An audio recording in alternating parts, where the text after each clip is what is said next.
What's up, guys? How's everybody doing? I have a quick video here for you on how to change a side view mirror on a Lexus IS250.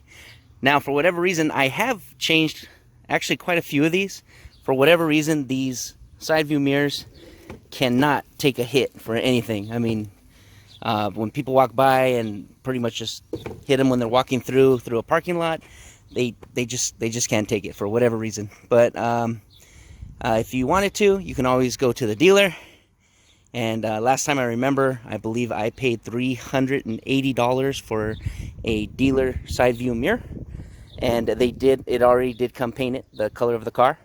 So this will actually be the second one that we'll be replacing on this. But we are not going to use the dealer one because now there is an aftermarket one available, which we purchased on Amazon for $88. Which is this guy, and it too is painted. I'm not even sure if it's just like a black, if it's just default black and then you paint it, or if it comes in multiple colors. But the one that we found was black, and the car's black, and it's pretty darn close to the original. So I wouldn't doubt if it actually is painted that color. But for what it looks like, I mean it looks original. It's pretty good copy. If anything, even the has a bottom light there, bottom light. Cool, so we'll see if this works.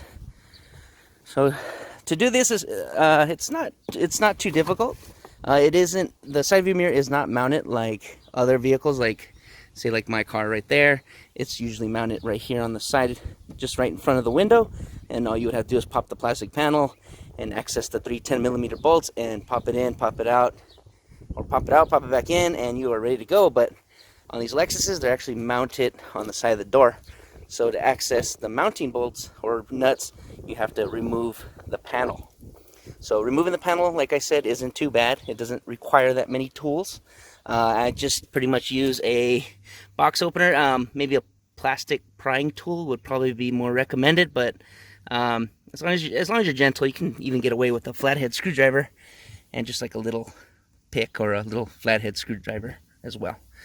So what we're going to do is, I like to do a start with this little cover that is right here. What you do is just pretty much flick it. Oh, there we go. And that'll give you access to the Phillips head screw there. And then I'll run this underneath and just twist, and it'll pop this open pretty much. Sometimes it needs a little bit more persuasion for these to come out. You see this?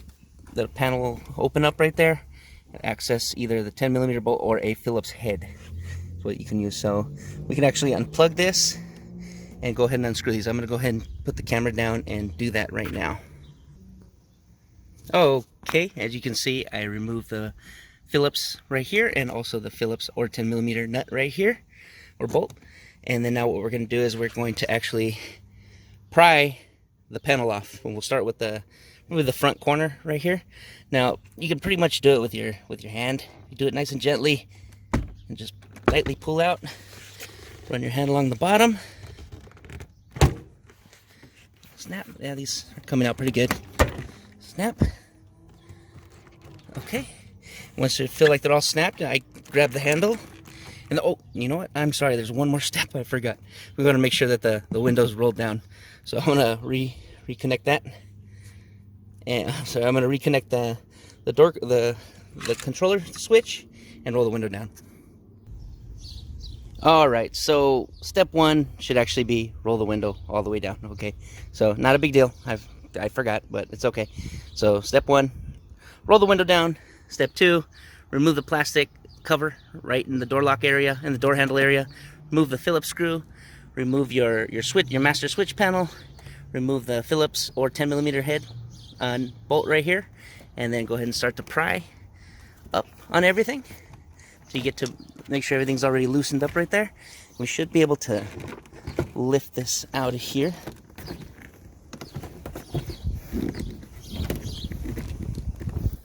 A little stubborn. Okay, there we go. So I was able just to lift it off because it's sitting on the shelf, a little shelf right here.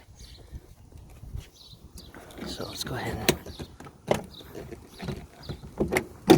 go. Cool.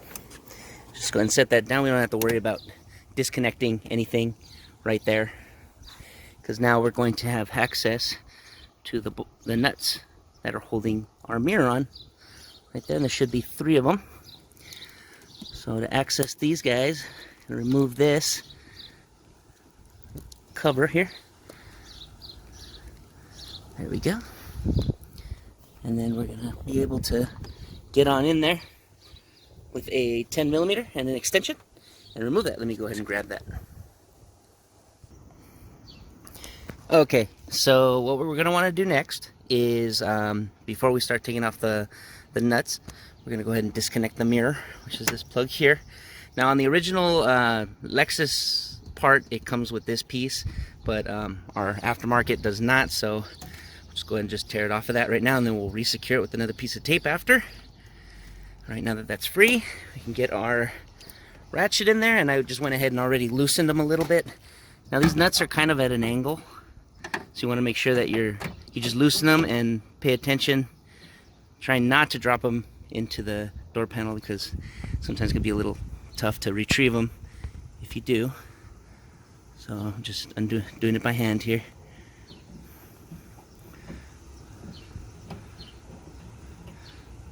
So,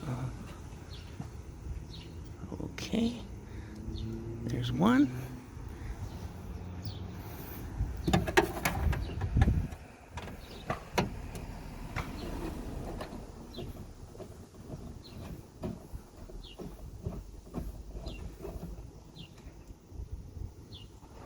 There's 2. And get the 3rd one through this access hole here. See it there? There it is.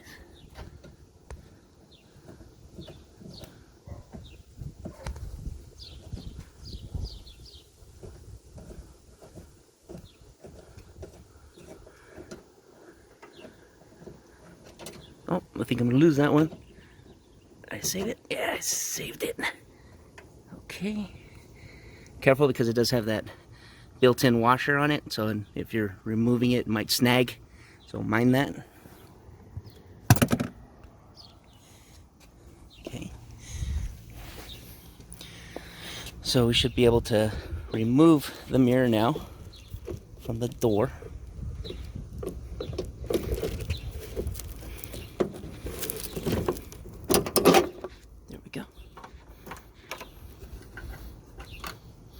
Alright, and there we go.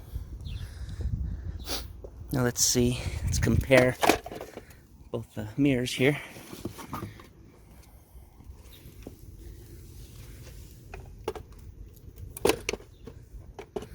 Okay, it looks like it doesn't have this little clip on it, so it's just a Phillips. So we'll go ahead and transfer that over. This one does have a provision for it, so we'll go ahead and transfer that over real quick. Okay, just one little problem. The hole that they give here is actually a little bit smaller than the original one, so it isn't threaded as well. So you can probably use like a self-tapper type of screw if you wanted to, but I don't think we're gonna install it. It's not vital. All it does is kind of assist you by holding on in here, so it's not gonna make it not function if you don't put it in, which is okay. So let me go ahead and set it. I'm gonna need 2 hands for this. Let me go ahead and set that in. Okay, problem number 2 is this the stud on the far right was actually bent in a lot more. It is a metal backing behind the gasket there. So all I had to do was bend it out a little bit more, because it was not going in through the holes. So okay, let's try again. Okay, that one did go in properly. It does have actually has a nice mount, like a pretty much factory mount. I don't see anything strange about it. I did reuse the factory hardware as far as the nuts, because they have that big flange on it, which covers a little bit more space. Because the mirror gave these little nuts, but it's better to use the original hardware on it. So there we go. And then the plug fits in fine. Like I said, it doesn't come with that mount right here, or wire tie. So we're just gonna go ahead and get some electrical tape and put a piece and tie it back to here like how it came originally, and then pretty much reverse everything. So I'm gonna plug in the master switch right now and test it first. All right, here we go. I'm going to select the left mirror. Let's see. Okay, well, left and right's working. All right, up, down. Okay, that's cool. All right, well, at least the power mirror's working. Let's go ahead and check the blinker on it. The blinker to down. Left blinker. Oh, look at that. It's working. Let me get in there. Look at that. And then let's see if we can get that courtesy light underneath to work. I think that's when the door's open.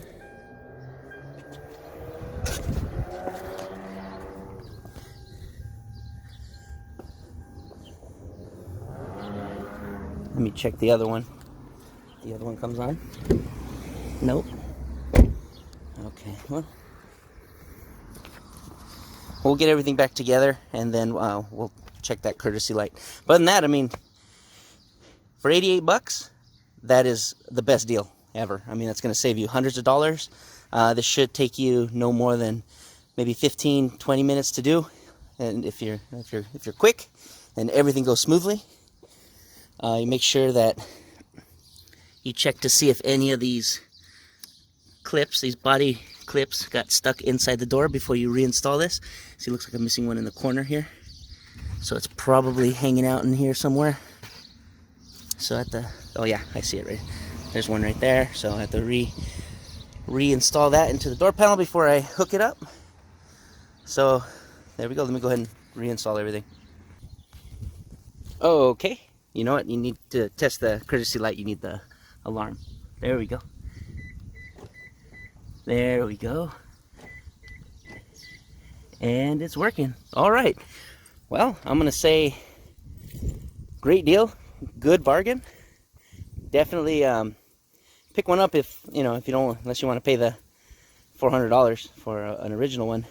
I mean, the color, I think this is probably just a default, just like an ABS color. I don't think it's meant to match the car. I didn't even check to see if they had other colors for it, but I mean, close enough.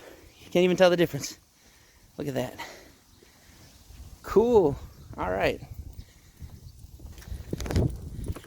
Very good. Everything does go back to normal. So there we go. Cool. Well, definitely happy with that. So yeah, I hope this helps anybody that might be doing this, or maybe even changing the speakers in their IS250. I want to know how to take the door panel off. Yeah, once again, I hope this helps. Don't forget to like, subscribe, leave any comments you have below, or let your hate flow. If you like, go check out our other videos. We have a few projects going on right now. We do motor swaps and other wild things. Occasionally some normal stuff like this. So cool. Well, have a good one. Stay safe.